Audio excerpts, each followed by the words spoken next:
Friends welcome back to our YouTube channel. ఈ రోజు మా బ్లాగ్ ఏంటంటే ఎంతో సింపుల్గా చేసుకునే పొటాటో రైస్ అన్నమాట.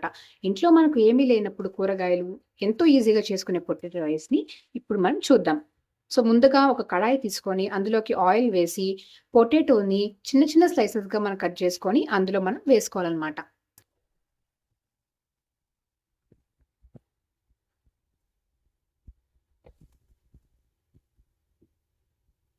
చూస్తున్నారు కదా, ఎంతో చిన్న చిన్న ముక్కలుగా మనం కట్ చేసుకొని ఆయిల్ పెట్టుకొని అందులోకి పొటాటో స్లైసెస్ని మనం వేసుకోవాలన్నమాట. ఇందాక మీరు చూసారు కదా ఫ్రెండ్స్, నేనేం చెప్పాను, కడాయి తీసుకొని అందులోకి ఆయిల్ని పోసి పొటాటో స్లైసెస్ని అందులోకి వేసుకోవాలి.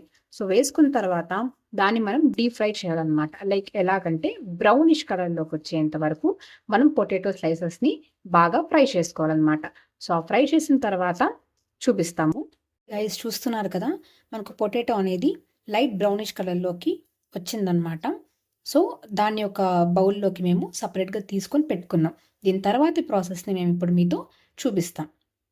ఓకే ఫ్రెండ్స్, మీరు ఇందాక చూసారు కదా, ఆ పొటాటోస్ అన్నిటిని మనం సపరేట్ బౌల్లోకి తీసుకున్న తర్వాత మళ్ళీ ఇంకో కడాయి తీసుకొని అందులోకి మనం 3 టేబుల్ స్పూన్స్ ఆఫ్ ఆయిల్ని యాడ్ చేసుకొని అందులోకి మనం ఇప్పుడు ఆవాలు, జీలకర్ర, ఉద్దిపప్పు, ఎండుమిరపకాయ, కరివేపాకు ఇవన్నీ మనం ఇందులోకి వేస్తున్నాం.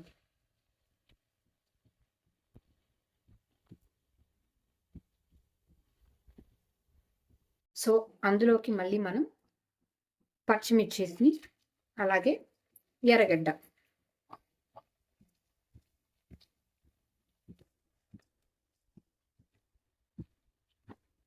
మళ్ళీ ఒక్కసారి ఊరికే అలాగా ఫ్రై చేసుకున్నాం.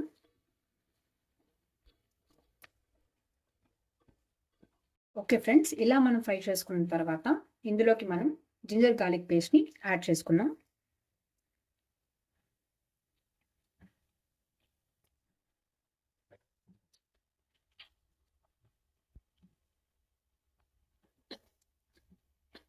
అందులోకి చిటికెడు పసుపు,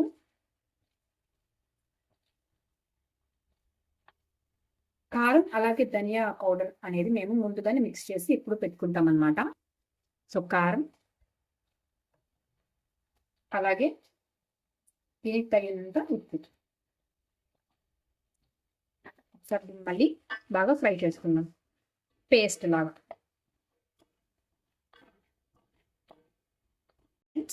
ఇలా మనకు పేస్ట్లా వచ్చిన తర్వాత ఇందాక మనం సపరేట్గా చేసి పెట్టుకున్నాం కదా పొటాటోస్ని, దాన్ని ఇందులోకి యాడ్ చేసుకున్నాం.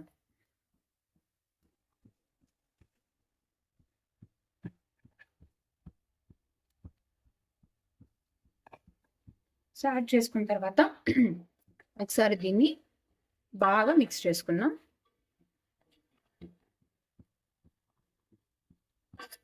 ఓకే ఫ్రెండ్స్, చూస్తున్నారు కదా, పొటాటోకి ఎంతో బాగా ఉప్పు కానీ కారం కానీ బాగా పట్టేటట్టు మేము దాన్ని డీప్ ఫ్రై చేసుకున్నాం అనమాట.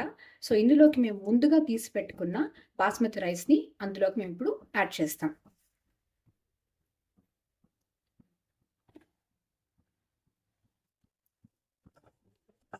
సో ఒకసారి మళ్ళీ మనం ఆ పేస్ట్ అంతా రైస్కి పట్టేటట్టు యాడ్ చేసుకున్నాం. చాలా ఈజీ ప్రాసెస్ ఫ్రెండ్స్, తప్పకుండా మీరు కూడా మీ ఇంట్లో ఖచ్చితంగా ట్రై చేయండి. ఎంతో టేస్టీగా ఉంటుంది, చాలా సింపుల్ కూడా కదా ఫ్రెండ్స్. ఎంతో పొడి పొడిలాడుతూ మనకు పొటాటో రైస్ అయితే రెడీ అయిపోయింది అనమాట. సో దీనిపైన మనం గార్నిష్ కోసం ఈ కొరియాండర్ అనేది ఊరికే అలాగా చల్లుకుందాం.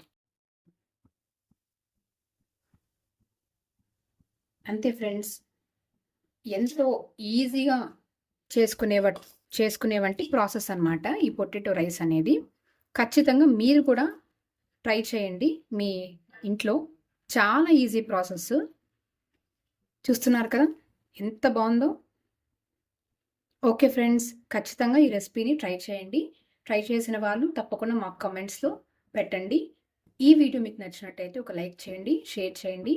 తప్పకుండా మా ఛానల్ని సబ్స్క్రైబ్ చేసుకోండి. సబ్స్క్రైబ్ చేసుకోవడం మాత్రం మర్చిపోకండి. Thank you for watching this video.